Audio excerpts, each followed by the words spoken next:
So I was struggling to try to find a way to start To start? this. And I realized... Oh, cheers. Let's do a cheers. Yeah. Cheers. Santé. Santé.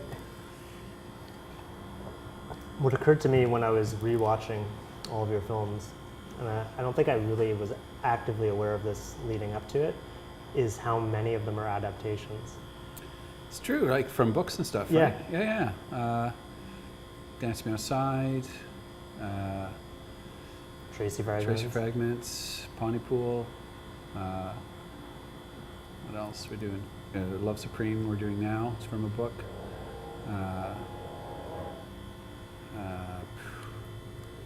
Yeah, Highway 61 is a weird adaptation of the Bob Dylan record, Highway 61 Revisited, Coming Through Slaughter, and As I Lay Dying. Oh, wow. Yeah. So As I Lay Dying is the... It's Faulkner. Yeah, no, but it's the I guess the... Yes. I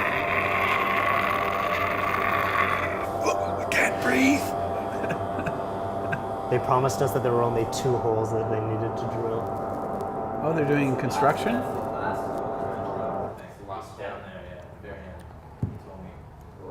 So now that the drilling stopped, would it be the casket that you took primarily from As I Lay Dying? From As I Lay Dying, yeah, it was like somebody gave me this book and I was like quite taken with the idea of like, it's a book about taking their mother's body on a cart, I guess, across the country to bury her, right? And I was like, wow, that's great. And I had seen recently a film, God, what was the name of it? Same kind of thing, a coffin on the roof of a car, and they take it. It's a Belgian film. I can't remember what it was called. But I was like, wow, there's a whole genre of carting bodies around on the roofs of cars and things. So yeah, that was, I read a lot of books and stuff, so I tend to get excited about them, like the Michael Ondaatje one, the Coming Through Slaughter. That was about a guy named Buddy Bolden in New Orleans at the turn of the century who was a barber by day and a trumpet player by night. And he was like a shitty barber but an awesome trumpet player. Or maybe not a shitty barber, but so you kind of thought, 'cause since we're starting at the other end of the highway, make our guy a barber, great barber, but a terrible trumpet player that needs to kind of go to go to the source, go to New Orleans to see his hero's spot. So books like that have always provided like a lot of good juice or character things. Yeah. Have you ever talked to Michael Ondaatje about that? About that particular thing? Yeah. You know what? I don't think I ever have. And I met him actually we were in the mixing theater. I think, we were in the, I remember we were in the mixing theater mixing Highway 61, doing the sound mix. Phone rings, and my assistant editor says, "It's Michael Ondaatje on the phone for you." I'm like, "What?" Like I didn't know him, but I was a big fan, having read, Coming Through Slaughter and Billy the Kid, and he gets on. He goes, "Oh, Bruce, this is Mike Ondaatje. I hope you don't mind me phoning you, but I'd love to meet up with you and talk to you about a film project." It's like, wow, So I'm thinking, wow, maybe my dream of Coming Through Slaughter is coming true. So we meet up on Bloor Street at the Lickin' Chicken or whatever it's called, and he says, "I want to make a movie of Billy the Kid." I'm like, wow, great, Slightly disappointed because it wasn't Coming Through Slaughter, but and this was many years ago, and we finally, so I've got to know him over time, mostly in conjunction with that, but every time he has a new book come out, he'll have a book party, or, we've come to know each other, or he'll phone and say, "Let's go to the movies." He loves movies, so we'll run out to the afternoon movies and we'll go see kind of whatever's going. But I don't think I've ever sort of told him how much I've stolen from Coming Through Slaughter. He's funny. He doesn't sort of talk about he likes to talk about movies. He doesn't really want to talk about books or himself too much, or his projects. And when he's writing on a new book, he's always quite secretive of like what it is. He doesn't.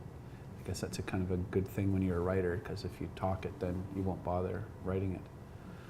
But big fan of his, and I don't know, like Roadkill was not a book. I'm trying to think if there's some other books some other books that I love that I would, want to make a film of one day. But Well, the Tracey Fragments it's a outright adaptation, but it's also maybe the most formally insistent film you have. yeah, I mean, just in terms of committing to some crazy device and not varying. Come on in. Which was a shock to the writer, Maureen Medved, who wrote the book, The Tracey Fragments. Yes. It's like a great book, little book, but still, you pluck from the book, the story you're going to tell and leave behind a lot of other parts of the book. So it's a grim, kitchen sinky, tough little story in a way about, the girl trying to find her brother who she feels guilty about.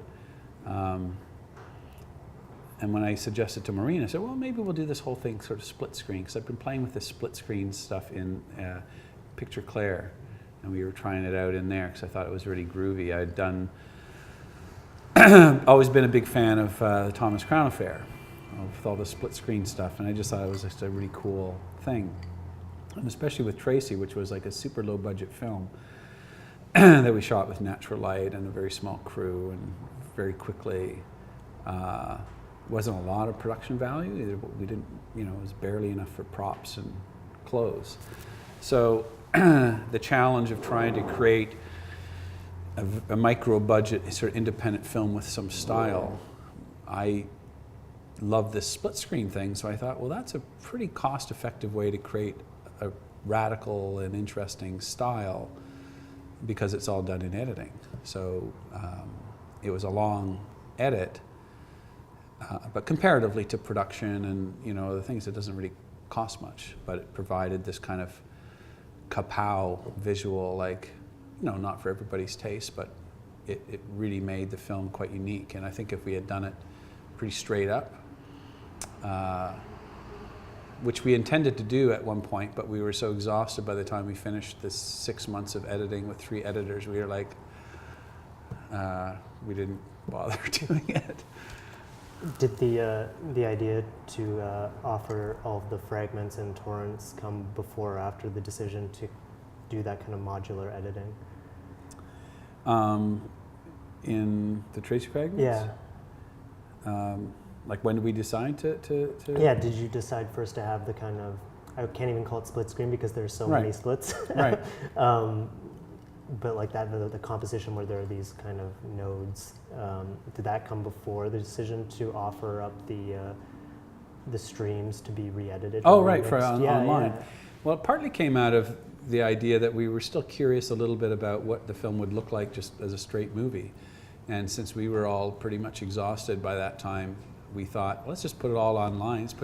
Let's put all the rushes online and have somebody else do it. And so people, when they got the keys to the editing room, so to speak, people would cut little trailers, or they would cut rock videos, and somebody cut, I think, a pretty straight version of the movie. Because you could go, you find the script, and then just like, well, cut the movie. 'Cause it's all there. So yeah, I thought that was a pretty neat project.